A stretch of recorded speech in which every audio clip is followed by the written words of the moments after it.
welcome the Rockstar DSP!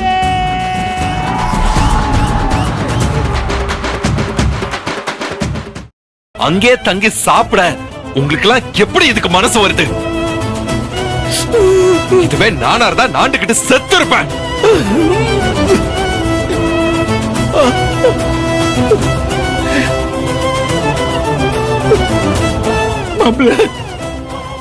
எங்களை பத்தின எல்லா ரகசியமும் தெரிஞ்சுதான் நீங்க இவ்வளவு நாள் எங்க கூட பழகுனீங்களா?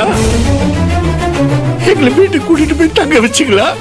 ஆமாயா, எல்லா உண்மையும் தெரியும். சத்யா அவளா சொல்லல, நானா கண்டுபிடிச்சேன். உங்க பொண்ணு சரியான புழுகினி மூட்டை. இனிமே நான் அவளோட வாழ விரும்பல. ஐயோ மாப்ள, அதனால டைவர்ஸ் பண்ண அப்ளை பண்ண முடிவு பண்ணியாச்சு. ஐயோ, ஆனா அத மறைச்சு உங்க பொண்ணு உங்ககிட்ட நாடகம் ஆடிக்கிட்டு இருக்கா. ஐயோ கடவுளே, டைவர்ஸா? மாப்ள, என்ன மாப்ள பெரிய பெரிய விஷயம் சொல்றீங்க? மாப்ள ஆமாயா, வேண்டாம் தான் நானும் சொல்றேன். உங்க பொண்ணு சத்யா எனக்கு வேண்டாம். அவ கூட இனிமே எனக்கு குடும்பம் நடத்த வேண்டாம். உங்கள மாதிரி ஒரு ஃப்ராட் குடும்பத்தை சம்பந்தின்னு சொல்றது எனக்கு வேண்டாம். இப்படி எதுவும் எனக்கு வேண்டான்னு தான் நான் டிவோர்ஸ்க்கு அப்ளை பண்ணிட்டேன். பொண்ணு என்ன தப்பு பண்ணிருந்தாலும் எவ்வளவு பெரிய தண்டனை வேணாலும் கொடுங்க, டிவோர்ஸ் பண்ண வேணாம் மாப்ள. எங்க குடும்பம் மான மரியாதை, எங்க பிள்ளைங்களோட வாழ்க்கை எல்லாம் நாசமா போயிடும் மாப்பிள்ள. என்ன அழுது நடிச்சா நான் விட்டுருவேனா? இப்படி நீங்க நடிச்சு ஏமாத்த நானும் ஏமாந்துகிட்டே இருப்பேனா? எங்களுக்கு டிவோர்ஸ் ஆக போகுதுன்னு தெரிஞ்சுதானே என் மனச மாத்த. உங்க ஹெல்த் கண்டிஷன் மோசமா இருக்கு, நீங்க இன்னும் 1 வாரம் இல்ல 10 நாள்ல செத்துருவீங்க அப்படின்னு அந்த டாக்டர் சொல்ல வச்சீங்க. நீங்களும் உங்க பொண்ணு சேர்ந்து அந்த டாக்டரே பொய் சொல்ல வச்சிருக்கீங்க. பெரிய தில்லாலங்கடி குடும்பம் தாங்க நீங்க. மாப்ள, நீங்க சொல்றது எனக்கு புரியல. நான் இன்னும் 1 வாரம் 10 நாள்ல செத்து போயிடுவேனா? அந்த டாக்டர் அப்படியே உங்ககிட்ட சொன்னாரு. ஆமாயா, அந்த டாக்டருக்கு பணம் கொடுத்து அவரை நடிக்க சொன்னது நீங்க தானே? ஐயோ, நாங்க அப்படி எல்லாம் பண்ணல. ஏன் இப்படி எல்லாம் வீணா பழிய போடுறீங்க? அப்படி நீங்க அந்த டாக்டர் சொல்ல வச்சதுனால தானே நான் மனசிறங்கி உங்களை என் வீட்டுக்கு கூட்டிட்டு போய் அங்க தங்க வச்சேன். ஐயோ, எங்க அப்பா சாக போறாரு, அவரு கூட 10 நாளாவது நான் இருக்கணும்னு உங்க பொண்ணு அழுது என்கிட்ட கெஞ்சி கேட்டா. அந்த மனிதாபிமான அடிப்படையில தான் நான் உங்களுக்கு நல்லது செஞ்சேன். இப்ப அந்த சாயமும் வெளுத்து போச்சு.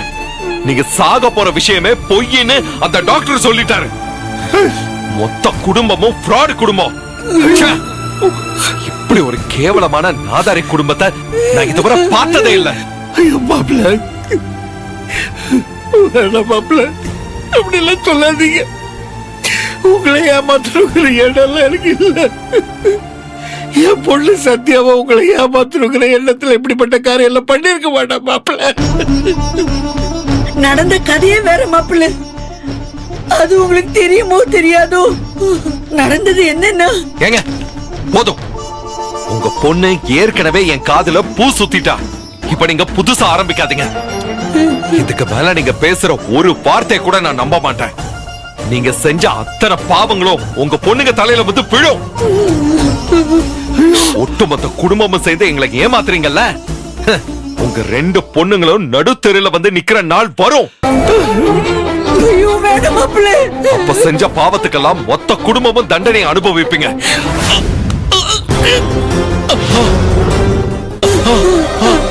அட போதும்யா, போதும். ஒரு டிராமாவே இன்னும் முடியல, அதுக்குள்ள இன்னொரு டிராமாவை ஸ்டார்ட் பண்றீங்களா? உங்களுக்குலாம் ஹார்ட்னு ஒண்ணு இருந்தா தானே அதுக்கு அட்டாக்கே வரும். உங்களுக்கு தான் அப்படி எதுவுமே கிடையாது.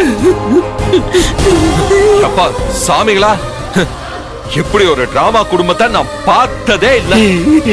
சத்தியமா நாங்க யாருக்கும் எந்த பாவமும் செய்யல. என் பொண்ணுக்கு அநியாயம் நடந்தது. அவ வாழ்க்கைக்கு நியாயம் கிடைக்கதான் இப்படி எல்லாம் பண்ணும். இங்க பாருங்க, இதுக்கு மேல எதுவும் பேசாதீங்க. பேசுற தகுதி உங்களுக்கு கிடையாது. உங்க பொண்ணை டிவோர்ஸ் பண்ணி அனுப்பி வைக்கிறேன். அவளை கையோட ஊருக்கு கூட்டிட்டு போய் வேற ஏதாவது கிழிச்ச வயலுக்கு கட்டி வைக்க பாருங்க. புடிங்க. மாப்பிள்ளை. என்னங்க டாக்டர் நர்ஸ் என்னங்க என்னாச்சு பிடிங்க. என்னாச்சு மெதுவா வாங்க சீக்கிரம்.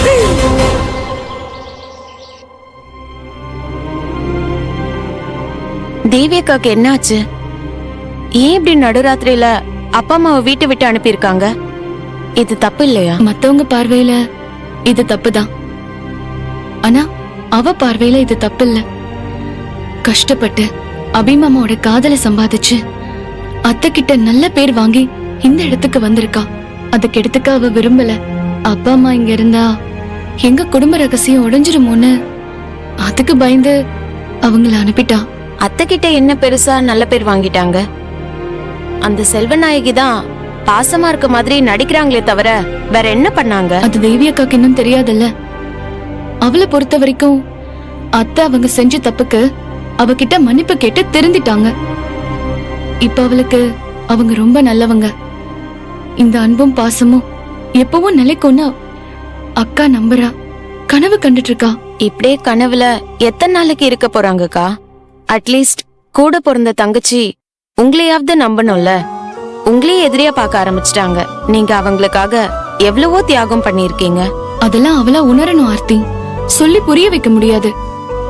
ஒரு நாள் செல்வநாயகியோட சுயரூபம் தெரிய வரும்போது அக்காவை திருந்துவா. அதுக்குள்ள என்னென்ன நடக்குமோக்கா? இந்த வீட்ல உங்களுக்கே எதிரிங்க நிறைய இருக்காங்க.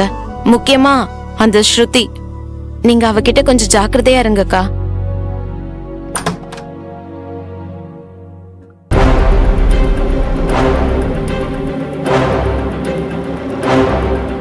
ஹாய் மாமா.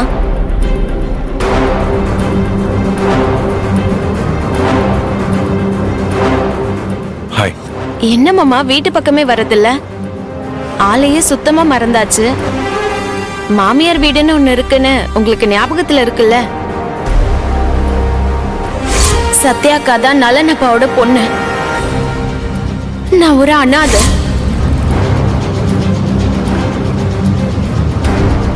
என்ன மாமா யோசனை? ஆர்த்தி, மாமா டயர்டா இருக்காரு, நீ கிளம்பு ஆர்த்தி. டயர்டா இருந்தா எப்படி இருக்காருன்னு கூட சொல்ல மாட்டாரா? இன்னும் மாப்பிள்ளை முறுக்கு போல இருக்கு. நல்லா இருக்கேன். நீ கிளம்பு, நம்ம அப்புறமா பேசுவோம். சரிக்கா, அப்புறமா ஃபோன் பண்ணுங்க.